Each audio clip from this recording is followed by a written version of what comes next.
Oi, gente! Hoje nós vamos falar um pouquinho sobre o sistema de numeração decimal. Mas é importante que a gente saiba que o nosso sistema de numeração, ele é considerado o sistema indo-arábico. Por quê? Porque ele foi criado pelos indianos, provavelmente 2 séculos antes de Cristo, e foi difundido na Idade Média pelos árabes, certo? Lá na Europa. E, bom, o termo algarismo, que é o que a gente utiliza hoje para representar os nossos símbolos, né, do nosso sistema de numeração, ele vem de Al-Khwarizmi, que é o nome de um matemático persa que teve as suas obras traduzidas, né, e onde ele explicava então como funcionava o sistema hindu e ajudou então a disseminar esse sistema pelo mundo. Quais são os diferenciais desse sistema indo-arábico? Bom, então ele é um sistema decimal, ou seja, um sistema de base 10. Isso facilita bastante as coisas para a gente, especialmente, né, porque nós temos 10 dedinhos, então para a gente calcular com base 10 foi sempre mais fácil naturalmente, tá? Ele é um sistema, assim como o sistema romano que a gente estudou antes, ele é um sistema posicional, ou seja, a ordem que os algarismos se encontram faz toda a diferença, porque é ela que determina a formação dos números, como a gente vai ver. Ele tem uma grande inovação, que é o zero, ou seja, um símbolo para ausência de valor, e isso facilitou muito as coisas, tá? Principalmente na hora de se efetuar operações matemáticas.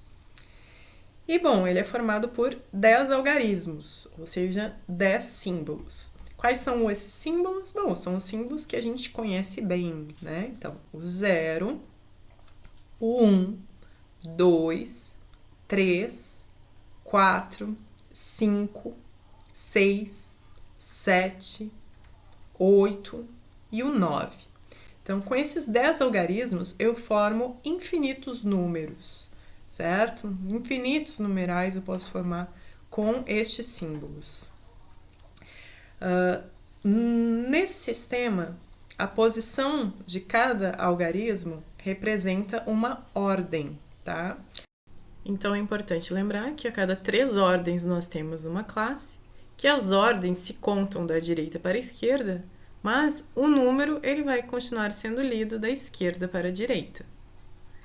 E a cada 10 unidades de uma mesma ordem, eu formo a ordem seguinte. Então, por exemplo, eu tenho, né, a ordem das unidades, né, com as unidades simples. Somando 10 unidades simples, eu formo a ordem das dezenas.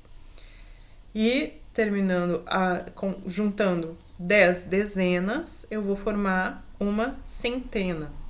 Ou seja, a primeira ordem, unidade simples, forma a segunda ordem, que são as dezenas simples, que com 10 unidades dessas eu formo a terceira ordem, que são as centenas simples.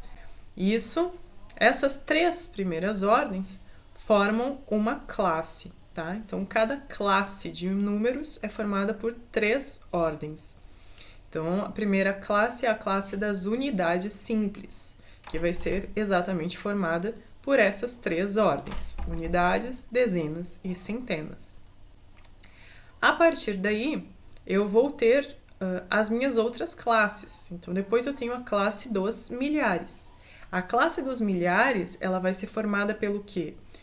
Pelas unidades de milhar, as dezenas de milhar e as centenas de milhar, tá? Então, eu vou ter essa formação delas assim.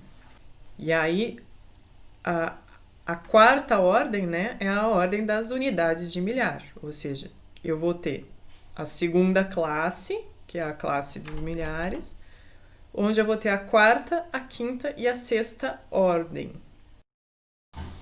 Então, as classes vão ser a classe das unidades simples, que vão ser as 3 primeiras ordens. Depois a classe dos milhares, que vai ser a quarta, quinta e a sexta ordem. A dos milhões, que vai ser a 7ª, 8ª e a 9ª ordem.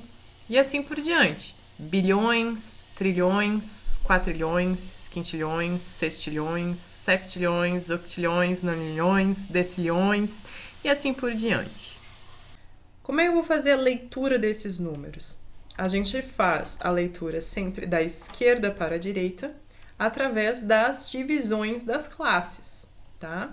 Então, por exemplo, este número aqui, tá?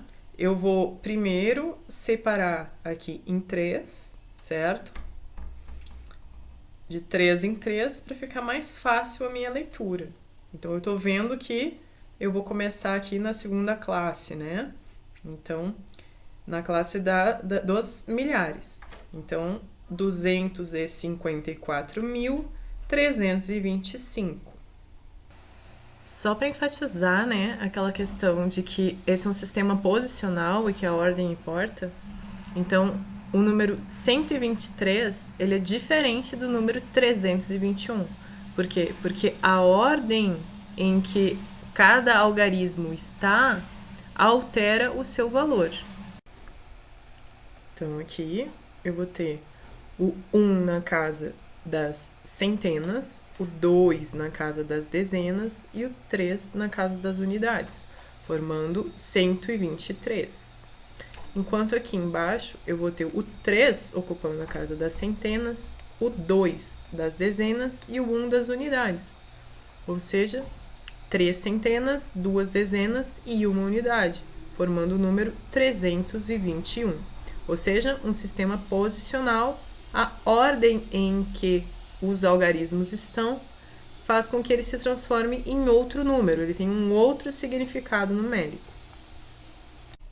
Essas noções de ordens e classes, elas vão ser fundamentais depois para que nós possamos entender as operações matemáticas, que começam a ser o assunto da nossa próxima aula. Então, ficam aí alguns exercícios para vocês fazerem. Próxima aula nós corrigimos e vamos ver algumas questões também de concurso sobre o sistema de numeração decimal. Tá bem? Até a próxima!